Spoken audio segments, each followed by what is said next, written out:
A continuación, se hablará de cada uno de estos para que el alumno pueda conocer los detalles y diferenciarlos. NAT64. Este mecanismo se fundamenta en la traducción de paquetes IPv6 a IPv4 con estado en el borde de la red del operador y está formalmente estandarizado por el documento RFC 6146 de la IETF y el complemento de NS64 en el RFC 6147. NAT64 es un mecanismo de transición especialmente diseñado para clientes IPv6 only. Resuelve especialmente el problema presentado cuando clientes IPv6 only desean establecer conexiones hacia servidores en la Internet que solo son IPv4 y que no tienen registros QAA en la resolución de dominio.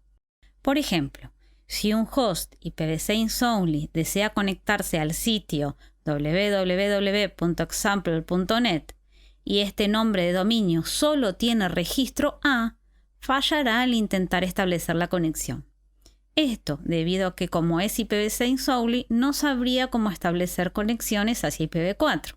Entonces, lo que hace NAT64 es permitir que el host IPv6 only pueda hacer una traducción algorítmica de IPv4 a IPv6, haciendo uso o bien del DNS64 o de una traducción literal de IPv4 a IPv6. El host IPv6 only traduce entonces la IP destino de IPv4 a IPv6 y genera el tráfico en IPv6, contando con la traducción de borde NAT64, la cual es stateful. Esta misma técnica de traducción NAT64 es usada por otros mecanismos de transición que contrarrestan sus deficiencias, como ya veremos. 464XLAT. Este mecanismo combina el uso de NAT64 en modo stateful con NAT46 en modo stateless y está formalmente estandarizado por el documento RFC 6877 de 2013 de la IETF. El NAT64 stateful es el mismo definido en el protocolo de traducción RFC 6146 para el mecanismo NAT64, que en este mecanismo se denomina PLAT, Provider Side Translator.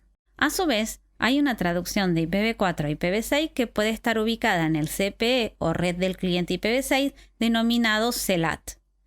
Esta traducción, llamada NAT46 Stateless, está definida en el RFC 6145. El proceso NAT64 Stateful es NA1. Permite el mapeo con estado de múltiples direcciones IPv6 globales a través de un pool de direcciones IPv4 públicas. Este pool debe ser de al menos una dirección IPv4. Por su lado, el proceso NAT46 Stateless es 1 a 1. Permite el mapeo de una dirección IPv4 privada a una dirección IPv6 global únicas. El Dual Stack propone que los hosts y enrutadores de la red del operador ISP tengan soporte dual de protocolo IP. Esto es, todo dispositivo de red tiene soporte dual y simultáneo de los protocolos IPv6 e IPv4. Algunos de los RFC de la IETF que refieren a este mecanismo son RFC 4241, la RFC 4213, el RFC 6555 y el RFC 8305. La idea de Dual Stack es que los hosts y las aplicaciones puedan hacer uso del stack IPv4, del stack IPv6 o incluso de ambos stacks en forma simultánea para obtener mejor desempeño en el establecimiento de las conexiones. Como se comentó, los hosts utilizan la técnica definida en el Happy Eyeballs RFC 8305 para determinar si establecen finalmente conexiones en IPv4 o en IPv6. Esto es cuando intentan establecer conexiones salientes hacia un servidor en la Internet que también es Dual Stack y tiene un hostname con registros A y cuádruple A. DS Lite Dual Stack Lite. El mecanismo de transición DS Lite estandarizado en el RFC 6333 de la IETF está diseñado para permitir que clientes IPv4 puedan tener acceso a Internet a través del uso compartido de un pool de direcciones IPv4 públicas y a través de una red de transporte IPv6 only en el operador o ISP. Los componentes funcionales de DS Lite son el V4, Basic Branding Broadband, y el AFTR, Address Family Transition Router. Hay dos aspectos claves en DS Lite para permitir Internet a clientes IPv4. El uso de esquema de túnel para encapsulado IPv4 en IPv6 entre el V4 y el AFTR, y el uso de NAP T44 o CGNAT IPv4 a IPv4 en el AFTR. Los servicios y el tráfico IPv6 operan en forma nativa en la red del operador.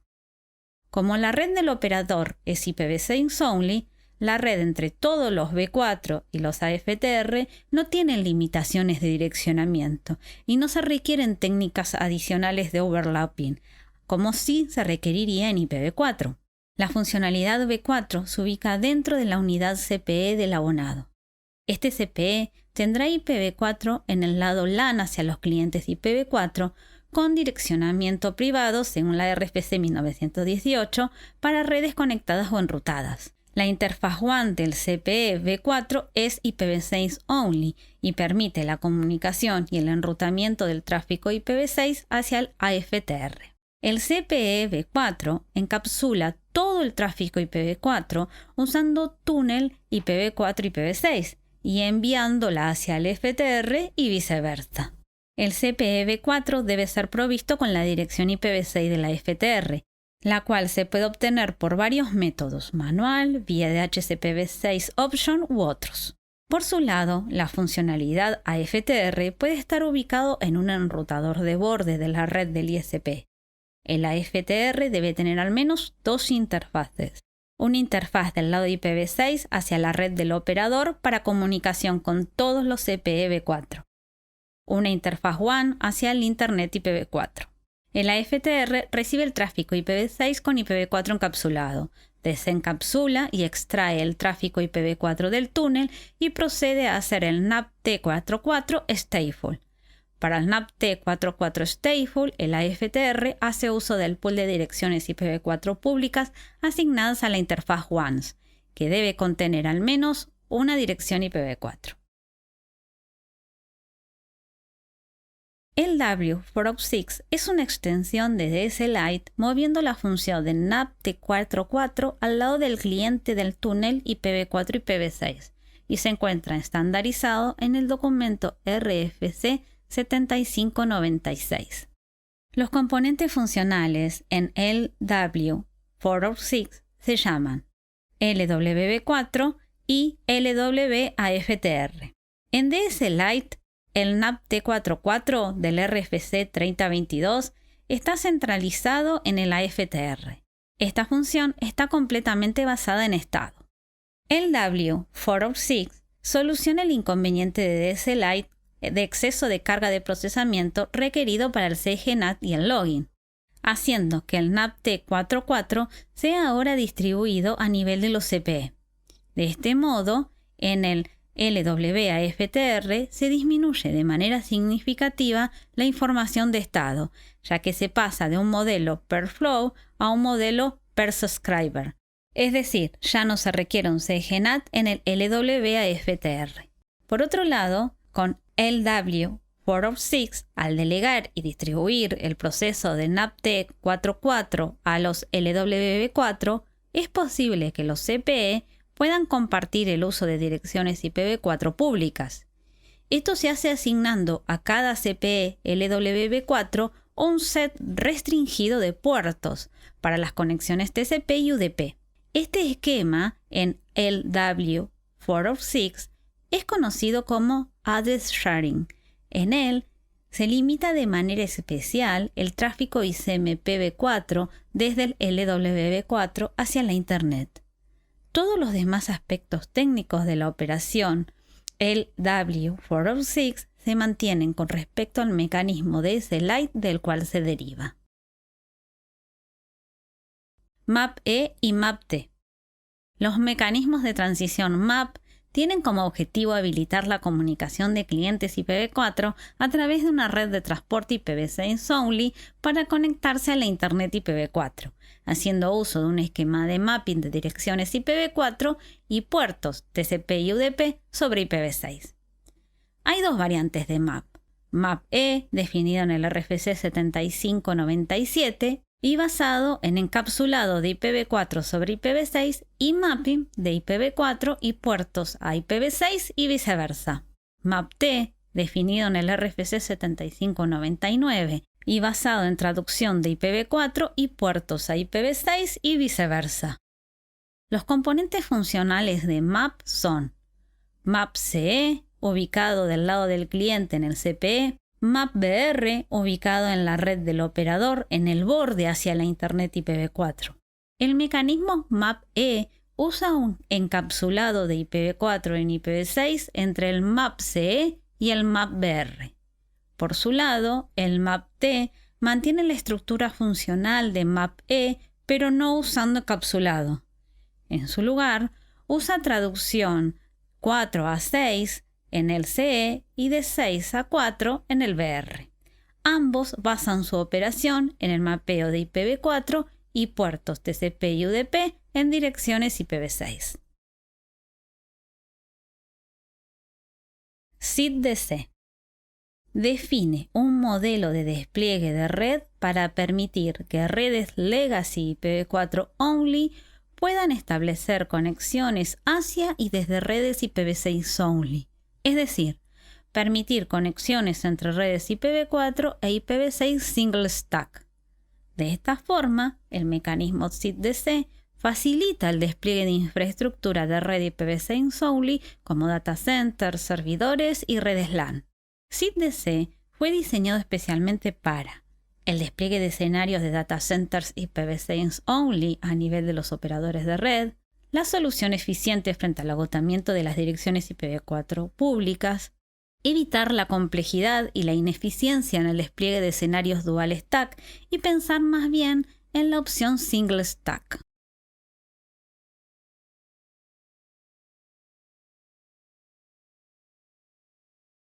Como vimos, los mecanismos o técnicas de transición son parte de la coexistencia de los protocolos IPv4 e IPv6 y así fueron pensados desde un comienzo.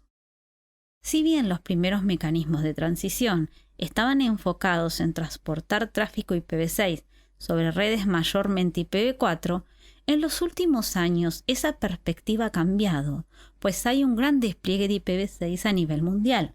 Por lo tanto, es importante notar que hoy los mecanismos están pensados para transportar IPv4 sobre redes mayoritariamente IPv6, a diferencia de los paradigmas anteriores. Es así que nace el concepto de IPv4 as a Services, que consiste en utilizar estas tecnologías de transición para poder mantener redes IPv6 only en la red del proveedor y el acceso, pero permitir al usuario final conectarse a sitios IPv4 only, tanto desde dispositivos IPv4 only como IPv6 only. Si bien los mecanismos mencionados anteriormente tienen su propia complejidad y solo hemos comentado sus características principales, se pueden identificar conceptos comunes a todos ellos.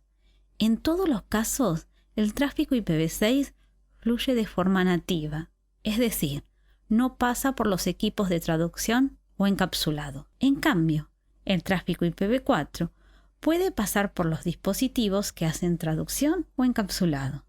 Esta diferencia de tratamiento hace que muchas veces el tráfico IPv6 fluya con menos retardo que el tráfico IPv4.